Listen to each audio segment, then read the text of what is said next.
समग्र भारत रे doctor nurse paramedics परीक्षागार technician एवं अन्यान्य स्वास्थ्य सेवा पेशादारंक पई एचपीआर प्रयोज्य और मुख्य एबीडीएम उपादान गुड़िकर मॉड्यूल को स्वागत। एही मॉड्यूल रे आपण परवर्ती उपादान एबीडीएम एवं एचपीआर विषय रे शिखिबे। तो एही मॉड्यूल शेष सुद्धा आपण स्वास्थ्य सेवा पेशादार रजिस्ट्री पेशादार स्वास्थ्य सेवा पंजीकरण एचपीआर को बुझिबे एवं एचपीआर पई पंजीकरण प्रक्रिया शिखिबे। एचपीआर हेउछि रजिस्ट्री पंजीकरण एवं चिकित्सार समस्त स्वास्थ्य सेवा क्षेत्र रे अंतर्भुक्त जांच करा जाइथिबा पेशादार मानक एक विस्तृत भंडार। तेबे डाक्टर रसीदुंक भली डाक्तरी वृत्तिजीवींक पई एचपीआर रो लाभ कोन?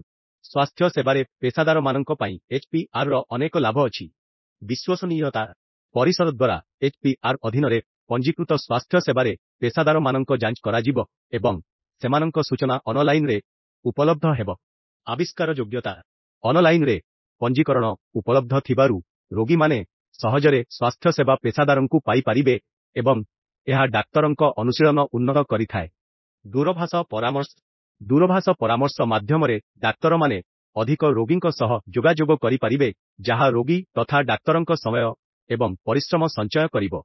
जोगाजोग दुर्गम अंचलर विभिन्न रोगींक सह डाक्तर माने जोगाजोग करि पारिबे। समय क्रमे एचपीआर एक प्रैक्टिकल संबंधी प्लाटफॉर्म रे विकसित हेबार परिकल्पना करिथिला, जहा लाइसेंस रो ऑनलाइन नवीकरण परिचालना संस्था द्वारा नो ऑब्जेक्शन प्रमाणपत्र हासिल करिबा, निरंतर शिक्षण दिग गुड़िकर ट्रैकिंग इत्यादि सुविधा प्रदान करे।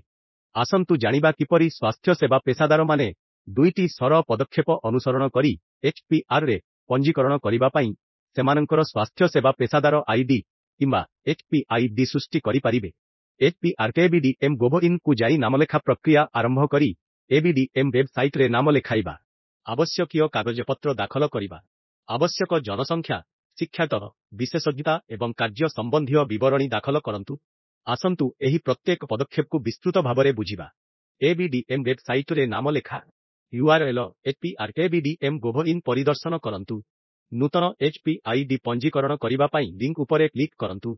आईडी तैयारी करिबा पई आधार किंबा ड्राइविंग लाइसेंस चयन करंतु। आसंतु जानिबा किपरि आधार माध्यम रे एचपीआईडी तैयारी करिबे। निम्न रे दिया जाइथिबा निर्देश गुड़िक अनुसरण करंतु।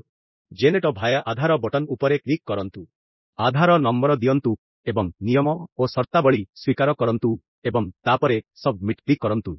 ओटीपी द्वारा आधार जांच करंतु। मोबाइल नंबर एंट्री करंतु, एहाकू ओटीपी द्वारा जांच करंतु।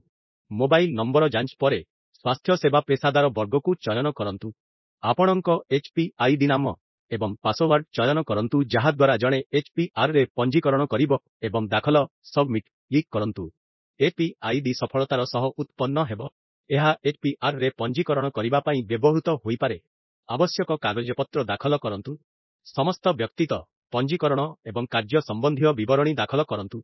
चूड़ांत दाखल पूर्वरु आपणक विवरणी समीक्षा करंतु एवं जांच पई एबीडीएम को फॉर्म दाखल करंतु। एचपीआर रे पंजीकरण प्रक्रिया आरंभ करिबा पूर्वरु दयाकरी द्रुत पंजीकरण पई आवश्यक कागजपत्र पाखरे रखंतु। व्यक्तिगत विवरणी जेउथिरे प्रोफाइल तथ्य, केवाईसी पई ठिकणा, जोगाजोग ठिकणा अंतर्भुक्त। पंजीकरण विवरणी जेउथिरे औषध व्यवस्था, मेडिकल काउंसिल पंजीकरण विवरणी एवं प्रमाणपत्र और योग्यता विवरणी जेपरिकी डिग्री प्रमाणपत्र, डिप्लोमा प्रमाणपत्र इत्यादि अंतर्भुक्त। कार्य संबंधी विवरणी जेउथिरे विशेषता, सांप्रतिक कार्य संबंधी विवरणी जेपरिकी अपॉइंटमेंट रो प्रमाण अंतर्भुक्त। सरकारी कर्मचारी स्वास्थ्य सेवा क्षेत्र रे अपॉइंटमेंट पत्र, संप्रति मिलुथिबा दरमा स्लिप एवं बदली आदेश भली अतिरिक्त दस्तावेज दाखल करिबाकू पड़िबो। एहा व्यतीत दाखल करा जाइथिबा विवरणीर जांच संपृक्त परिषद किंबा संस्था एवं सरकारी स्वास्थ्यकर्मी मानक पई राज्य किंबा केंद्र शासित अंचल प्रशासन द्वारा करा जाय। स्वास्थ्य सेवा पेशादार माने परिषद एवं आधार रे उपलब्ध सेमानक तथ्य माध्यम रे एचपीआर रे स्वतःस्फूर्त भावे पंजीकरण एवं जांच करि पारिबे। आसंतु परिषद संधान फीचर माध्यम रे पंजीकरण करिबा पई निम्नलिखित पदक्षेप गुड़िक उपरे नजर पकाइबा। नूतन उपभोक्ता पाई रे क्लिक करंतु एवं आपणक पंजीकरण परिषद चयन करंतु। आपणक पंजीकरण संख्या, वर्ग एवं उपश्रेणी पूरण करंतु एवं सबमिट क्लिक करंतु। दाखल करिबा परे मौलिक सूचना स्वयं जनग्राह्य हेबो। परवर्ती समय रे आपणक आधार प्रदान करंतु एवं भेरिफाई आधार क्लिक करंतु। जांच करिबा परे आपणक रेकर्ड गुड़िक सफलतार सह प्राप्त हेबो। ତାପରେ ସ୍ୱାସ୍ଥ୍ୟ ସେବା ପେସାଦାର ଉପଭୋକ୍ତା ନାମ ସୃଷ୍ଟି କରନ୍ତୁ ଏବଂ ଆଗକୁ ଯାଆନ୍ତୁ। ଆପଣ ଆପଣଙ୍କ ବିବରଣୀ ପୂର୍ବରୁ ପୂରଣ ହୋଇଥିବା ପାଇବେ। ଯୋଗ୍ୟତା ଏବଂ ସାମ୍ପ୍ରତିକ କାର୍ଯ୍ୟ ପରି ସମସ୍ତ ବିବରଣୀ ପୁନର୍ବାର ଯାଞ୍ଚ କରନ୍ତୁ ଏବଂ ଅନ୍ୟାନ୍ୟ ବାଧ୍ୟତାମୂଳକ କ୍ଷେତ୍ରଗୁଡ଼ିକ ପୂରଣ କରନ୍ତୁ। ଫର୍ମ ପୂରଣ ହେବା ପରେ ସେଭ୍ ଏଣ୍ଡ ନେକ୍ସଟ୍ କ୍ଲିକ୍ କରନ୍ତୁ। ଡିକ୍ଲାରେସନକୁ ଟିକ୍ କରନ୍ତୁ ଏବଂ ସବମିଟ୍ କ୍ଲିକ୍ କରନ୍ତୁ। ଫର୍ମ ପୂର୍ଣ୍ଣ କରିବାକୁ ଆପଣ ଇ-ସାଇନ୍ ବ୍ୟବହାର କରିପାରିବେ। ଆବେଦନପତ୍ରର ସଫଳ ଦାଖଲକୁ ଦର୍ଶାଉଥିବା ଏକ ବାର୍ତ୍ତା ଆପଣ ପାଇବେ।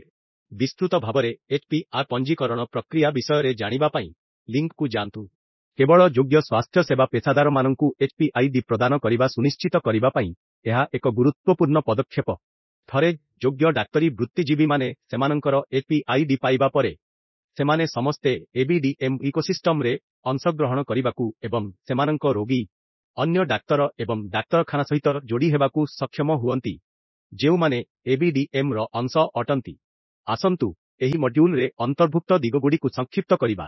HPR ହେଉଛି ABDMରେ ପଞ୍ଜୀକୃତ ଏବଂ ଯାଞ୍ଚ କରାଯାଇଥିବା ସ୍ୱାସ୍ଥ୍ୟସେବା ପେସାଦାରଙ୍କ ଭଣ୍ଡାର। ABDM ବିଷୟରେ ଅଧିକ ସୂଚନା ପାଇଁ ABDM ୱେବସାଇଟକୁ ଯାଆନ୍ତୁ ଏବଂ ଆମର ସୋସିଆଲ ମିଡିଆ ହ୍ୟାଣ୍ଡେଲରେ ଆମକୁ ଅନୁସରଣ କରନ୍ତୁ।